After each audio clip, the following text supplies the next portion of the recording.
Hi, everyone. My name is Leann Parker, and I want to thank you for joining us today on Your Elevated Space, where we talk all about how to transform our spaces to improve our lives in the areas of money, relationships, and overall well-being. Over the course of 21 days, my guest and I are here to show you how you can gain happiness and clarity through intentional art and design. And today, I'm so excited to introduce you all to Brandon Walsh, who is the official mastermind behind Be the Installer. So we know him as Be the Installer here in San Diego, and then also he has a growing YouTube channel, so you all can access him. And I just wanted to say welcome to the show. Thank you. You're so Happy to be here. welcome. Yeah, this will be a fun conversation. I feel like as much as we've covered a lot of nature inspired topics and health related topics, which is certainly great, but we really just can't ignore the fact that sometimes televisions bring us together, right? Yeah, I mean, it's especially in these times, and yeah, that people, when they buy new houses and things like that, it's one of the first things that gets put in the house. That's for sure. That's for sure. So I'm just curious to start out. What got you into home theater installation to begin with?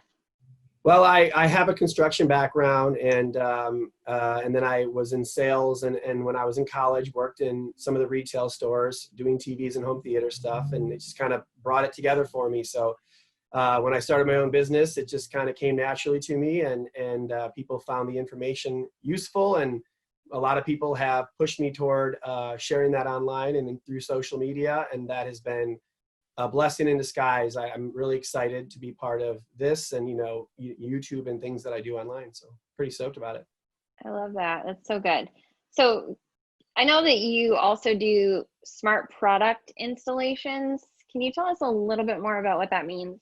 Yeah, I mean, there's basically everything in your house now can be connected to Wi-Fi. So, things all the way from the Ring doorbells to security systems to running pools, lighting, and having it all voice activated and working together. There's just, the sky's the limit now. And where people used to spend, thousands of dollars on systems that were all on a remote or things like that, now you can do it by voice, or you can just do it a lot easier than before, without a lot less wiring and a lot less cost before you build a house. Or it's just much more simple now with Wi-Fi and those products that are smart and can do it in via Wi-Fi, which is what smart products mean.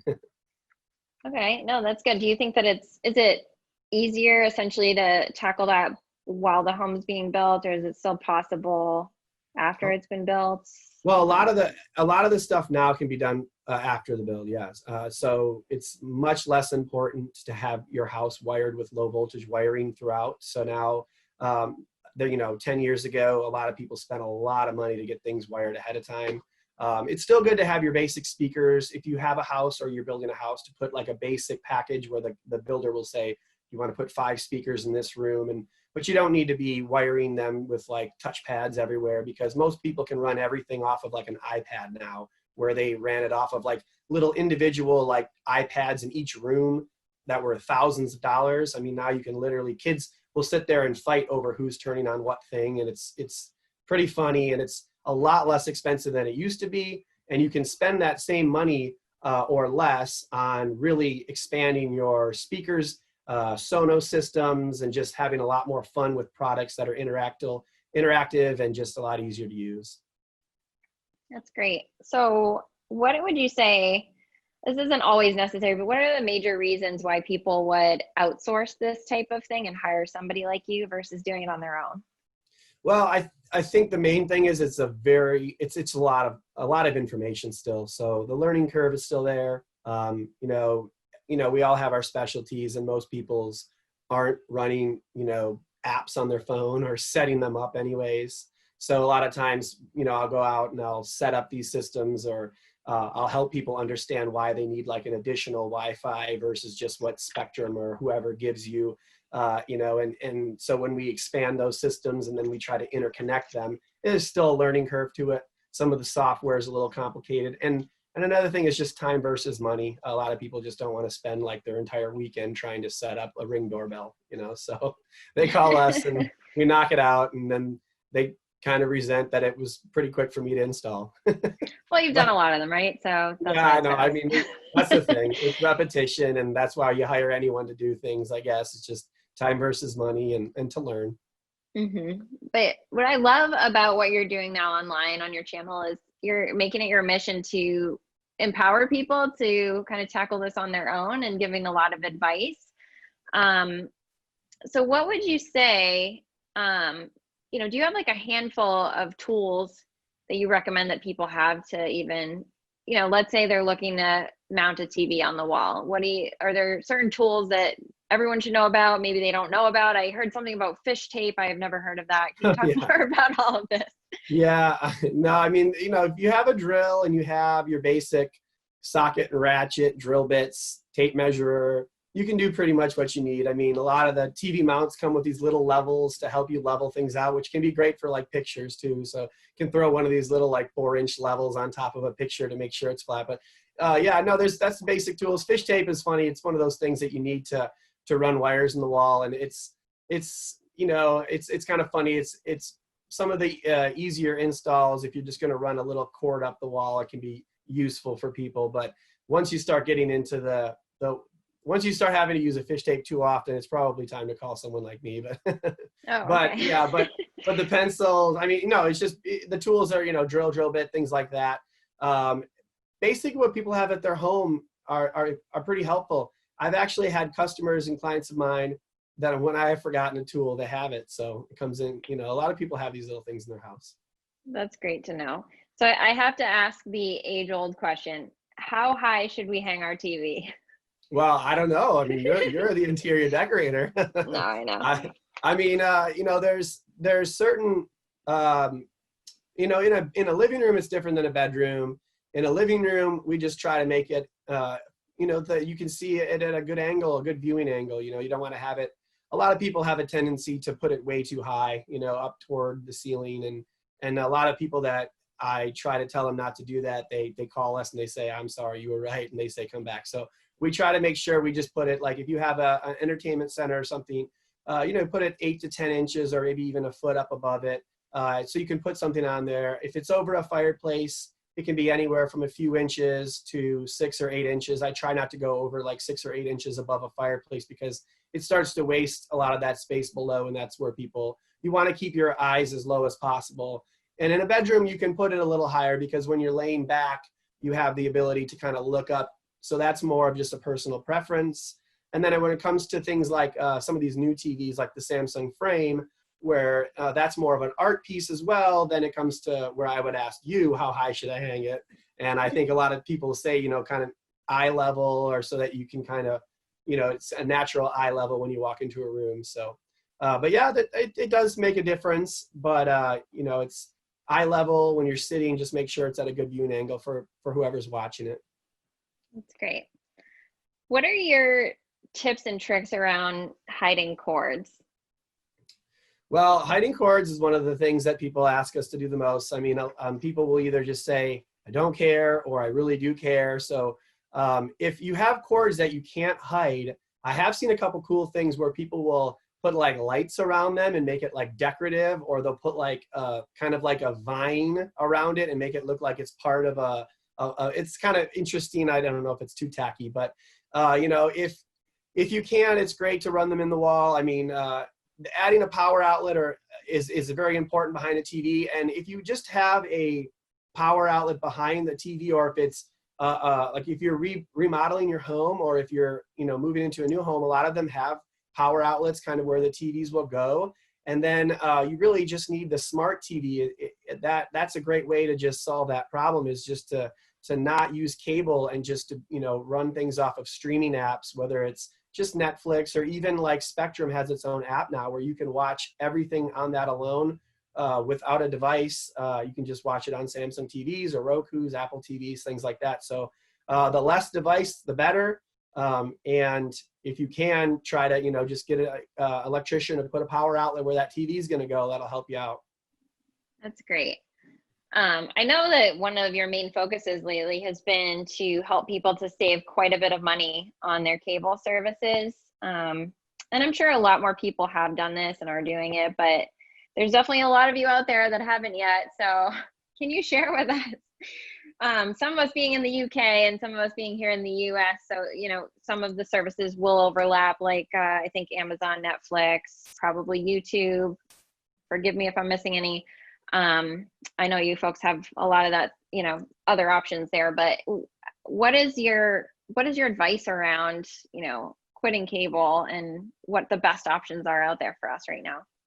Yeah, well, it's kind of like a three-part process. The first part is just really looking at your bill and understanding what you have and what you want and what you need. So that's to your point right there. A quick second part would be to identify if your Wi-Fi is good enough or not, and if you need to improve your Wi-Fi throughout your home. And then the third thing is picking a device. And so once you have the Wi-Fi and the device, to your point, the services just depend on if you need to have if you want to have the news and the cable channels, or if you just are one of those that can just watch Netflix and movies and you're good with that. Obviously Netflix is extremely popular, and people like Hulu and obviously things like that. And if you are a Hulu fan, they also offer the Hulu Live, which is like they give you a certain amount of channels. I think it's like 50 to 75 channels for like $45 a month. So that's pretty cool. YouTube TV is one of my favorites for the monthly services because it's just very broad. It's basically exactly like cable, except you're not tied to cable boxes and you don't have wires and all that. So and also you can play that on pretty much any device. You can play it on your phone. You can play it on all these different media devices, Roku, Amazon sticks, and then you can even play it on computers, and you're able to watch that anywhere in your country. And it also gives you the option to then log into different apps that are relevant. So if you have YouTube TV and you watch, let's just say AMC, then you can also log into the AMC app and you can log in through your YouTube. So it's very dynamic and it's very easy. And a lot of other, even cable companies like Spectrum in the States here and Comcast, Xfinity, they have their own apps, and they also have the login credentials as well. So if you have cable and you want to log into those other apps on like a guest's TV or the kids' room's TV, you don't have to get more cable boxes. You can just log into with the credentials that you have from your cable company, and they provide you with that service inclusive of your cable subscription. So there's just a lot of different things. I mean, there's all kinds of stuff. I know in the UK, there's a lot of great different apps too, BritBox and things like that people love. And I have people here stateside that always ask me to help them out with those channels. So I love it because I love me some good UK TV. That's awesome. So I'm curious what, along those lines, what are new homeowners asking you about, when it comes to media and Wi-Fi? Are they like the typical Wi-Fi devices that the cable companies give you? Is that good enough? Is it strong enough, fast enough? I mean, the devices themselves that the cable company gives you are fast enough, but the problem is they're not very expansive and they don't cover a lot of square footage. So a lot of homes have the connections for their cable boxes like up in a master room closet. So that's problematic. If you're gonna, they come into your home, and if it's a sizable house, it may be that you have great internet in that area, but the problem is you can't get it in other areas of your house. And even medium-sized houses or even condos, things like that, similar problems exist. And I just was at a house today, very small condo, but the problem is they had an old cable box modem. It just wasn't very good. And I told them what to do, and that was to communicate with them that you need to upgrade it. And then I also told them that the mesh Wi-Fi system, which is like the newer system where you can have multiple units work together, kind of like cell phone towers, kind of pinging off of each other. And that's really the best way to go when it comes to Wi-Fi. So I recommend it for everyone. They're much better than even the gaming, like big, the Asus Nighthawk ones that are like gigantic, or I think it's Netgear Nighthawk. The big gaming ones that have like 9 antennas, they have the same problem. If you have them in one area in the house and you're in the backyard, you're not going to be able to connect to your internet. And so therefore you can't connect to, say, the speakers that are right next to you. So if you have a Sonos system outside and the speakers are right by you, but you're sitting there on your phone not able to connect to the Wi-Fi because it's all the way on the other side of the house, that's problematic. And so, the mesh Wi-Fi systems like Orbi and Eero and even the Google ones are very good in that you can place them around the house. Some of them are very decorative. Some of them plug straight into the power outlets, and they triangulate the Wi-Fi signal that is strong from a lot of providers. But the problem is that the providers just don't provide you with a good enough way to get that throughout your house. So that's really the number one thing that I get asked is, how should I get my internet? And I always tell them, if you can afford it and it's a priority for you guys to stream multiple devices, just go ahead and invest $150 to $300 for that mesh Wi-Fi system device. Excuse me. And it's really a great investment. It will last you for years. I actually think we have that here in our new You know place which one now. you have? No. Okay. So as long as you know you have it. Yeah, we do have it, and it is pretty fantastic, to be honest. I was going to ask you something else and I forgot what it was, but Sorry. I'm just curious, when you're, no, that's fine. When you're helping people to migrate over from cable, can you speak to, how much savings you're helping them to realize? Yeah, I mean, it's like, so, I mean, obviously if you just drop cable, you know how much you save if you Sure. pump the whole bill or whatever. But typically what happens is people have a bill that's somewhere in the range of 180 to even like 250 still. It's crazy how much they pay. And what I recommend for people to do is to just drop everything except the Wi-Fi. And if you have a company that's really, they try to say, well, if you drop the other services, we're going to charge you $100 just for the Wi-Fi. But they really can. You can switch companies if it's helpful, because the speed changes and you have to like figure out which company in your area can provide you with good speed. But let's say you just, company A, you have it bundled. You can either go to company B for just internet only, or just stay with company A and just drop all the services except the Wi-Fi. And then what I recommend to do is to then grab one of those other services, like I had said, YouTube TV, Hulu, Sling. And by doing that, you're going to be saving probably $75 to $100 a month easily. Most people save $100 a month, and I'm sure most people can find something to do with like $1,200 a year, Pretty much. And I have to say, I think you and I recently spoke, and I let you know, I dropped cable in 2012. I was way ahead of everyone. Yeah, that's awesome. Well, I moved out to San Diego, and I was like, why do I need a TV? Yeah. I'm just going to go outside. It is. But, it is. We had the same thing. We had DirecTV. I was paying $230 a month, and I would pay for the sports packages. The NBA was the worst, because I think I watched one Laker game the whole season. And I was like, Yeah. I paid $300 for that. It's crazy, So yeah, you got to really just understand what channels do you actually watch, and what can you, and what really can you get away with? Because most people want one or two channels and they're a little bit finicky about it. And then I asked them a couple months later, and they're like, I didn't care. We love YouTube TV. I've never even looked back. So yeah, People like their money more than one or two channels. So true. So true. So can you tell us what is popular now in terms of TV? Maybe not the best, but what's really getting everyone's attention?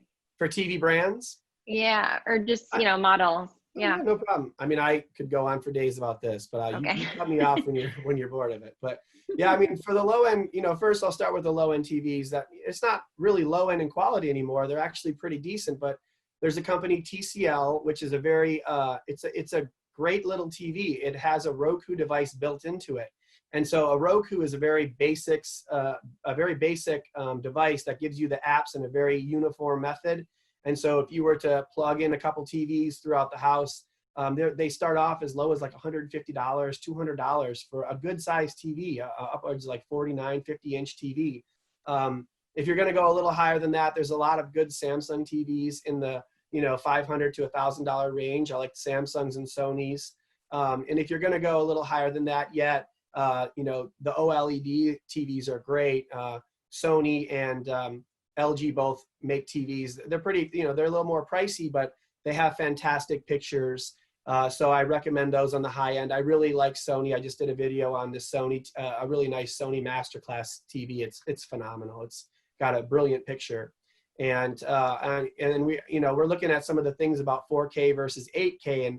And at this point, I really think that the 4K, there's really not a whole lot of need to go to 8K yet. There's not much content. And so there's a stiff premium for those TVs at this point. And really, there's a couple good videos in UK on this. And it really isn't worth it at this point yet.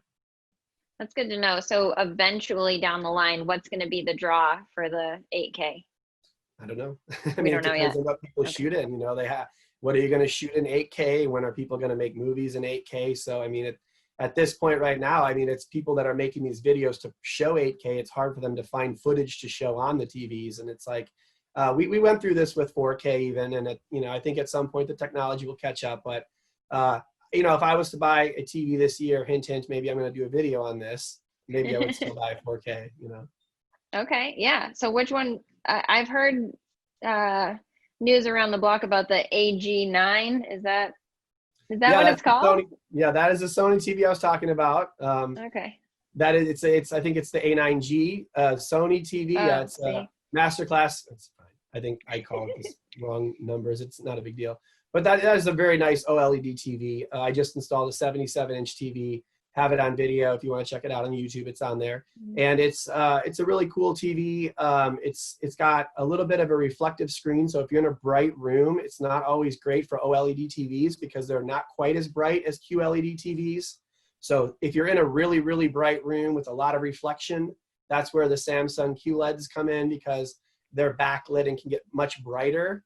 But the ability for them to be really dark and fine and look really nice isn't as good as the OLED TVs that have individual pixels that are lit individually. So you can get much darker because those can completely black out. So it's a little bit harder technology, but it's interesting actually. I watched a video recently that schooled me even a little bit. So That's great. So I can't sit here as a designer and not mention the Samsung frame. I know you've already mentioned it. We're loving it because it's a great way to make a room feel like it doesn't have a TV, even though it does. So can you speak to the technology behind that and really, its performance? yeah, actually, I have some good news for you today. I'll break some news. I actually just installed a 2020 frame and I found it to be quite a bit better than the 2019 frame. So I'm pretty excited about that. So I think Samsung, I think that the frame is a good TV in general. The 2019 frame is a QLED TV, but it didn't seem to have quite the exact performance of some of the other high-end QLEDs. But I think what they were going for originally, obviously, is just the look of it being art on the wall. And I think it looks great. And it does, it's great for people who are like, you're saying where people are maybe fighting about whether to have a TV or not. And if the TV, if you want to have a TV when you're walking in the door that with all those cords behind it, it's not as great as having something like the Samsung frame where it's a nice looking frame and you can get those nice customable frames around it, which are really cool too. I just saw the nice white one and it made that TV that was black look with the white frame around it, changed the room completely. It looks so much cooler. So, but yeah, the 2020 version of this looked a lot better to me. The menus and stuff were a little bit cleaner and nicer, but the quality of the picture was much better. So I'll have to look into the technology about that and kind of explain it myself a little better. But I just noticed it looked a lot better, the 2020 version. So it made me think that I could have one of these come in myself. We'll see. You're a tough sell. You know Yeah, I so mean, much, so. well, I mean, for me, it's like, I definitely want to have, I would like to have it, but I also would really like to have just a really, really good looking TV. And then this TV behind me, it's sitting here, obviously. This TV was a 2016 SUHD from Samsung before they kind of split up their lines. And this TV behind me is phenomenal for the price that we paid for it. And so I'm kind of a connoisseur when it comes to it. Samsung has lowered the quality of some of their middle TVs in the last few years. I hope that I think they took note because I noticed I've read a lot of people that were over at their overseas, when they were overseas checking it out at Tech Fair, that they like some of the new TVs coming out and they have a lot of different new technologies. And the 8K TV that I saw was solid, but LG and Sony have made major boosts in their TV quality is very good. So it's just, balance. As much as I like art, I really like a good TV. So we'll have to see. But like I said, the 2020 looks very good and I like it. Awesome. That's great to know. I think my last questions are around outdoor installations because maybe this doesn't make sense everywhere, but it could be a seasonal thing. And, how does that differ from an indoor installation? Does it matter what kind of siding you have? Are we worried about earthquakes and weather and all of that stuff? What do you have to say about that?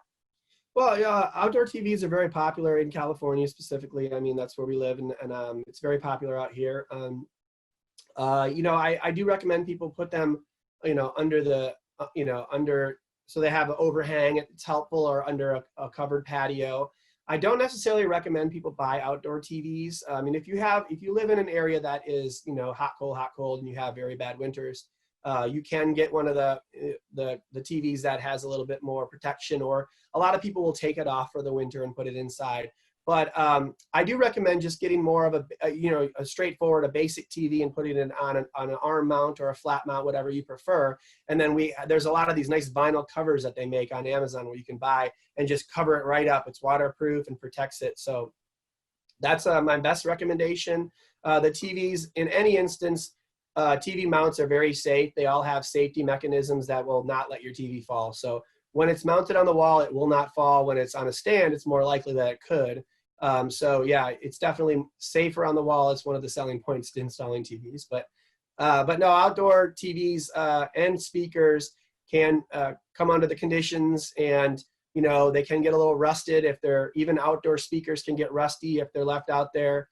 But it's nothing that a little like caulk can't help for the speaker wires. But when it comes to the TV, I just recommend, be sure it's safe. Make sure whoever does that outdoor TV for you puts a good GFCI outlet that's waterproof out there behind your TV. And I definitely recommend covering it. And they even make some locks that you can get to lock it to your wall, and it screws in, and it has this cool mechanism that prevents anyone from taking the TV. So that's pretty neat too. That's great. Well, thank you so much for all this great information. I feel like a lot of people are going to be doing some research now. Yeah, no, I'm happy to offer it. That's great. So tell everyone where they can find you and what you're up to these days. Yeah, definitely. They can check me out, obviously, on YouTube. It's Be the Installer. And if they want to come to my website, it's socalinstalls.com. And I'm sure we can figure out how to find that link, right? Yeah, I'm actually I've included that in your email announcement Sure. from yesterday, so everyone knows. And do you want me just to talk about the ability to get in touch with me through my website? Yeah, absolutely. Okay. So yeah, so for anyone that's watching this, feel free to go through my website, socalinstalls.com, and go to the tab that says Be the Installer. And on there, you can set up an appointment to consult with me. Normally, there's a charge of $49 to do this consultation, but I'm going to offer it for free for the people that are associated with this program here, and give you guys a 20-minute consultation, or if you need to text message or go through Instagram to figure out like what TV you might want to get, or why you're having internet problems, or just things like that. What system you should buy? Do you like Sonos speakers or Bose systems? Things like that. So feel free to reach out to me. Make sure to go to the videos and pound some like buttons, and I'll be happy to help answer some of your guys' questions. So awesome. Yeah, everybody go follow Be the Installer on YouTube. It is just the letter B, and definitely check out his videos. He's got so much great information there, and it's continuing to grow with more technology, which is great. So we'll be watching. Everyone, I just want to say thank you so much for joining us today, and definitely join Brandon's community. And I think I was out in the sun too long today, but I want to invite you guys to join me tomorrow for our next expert discussion, and I will definitely look forward to seeing you then.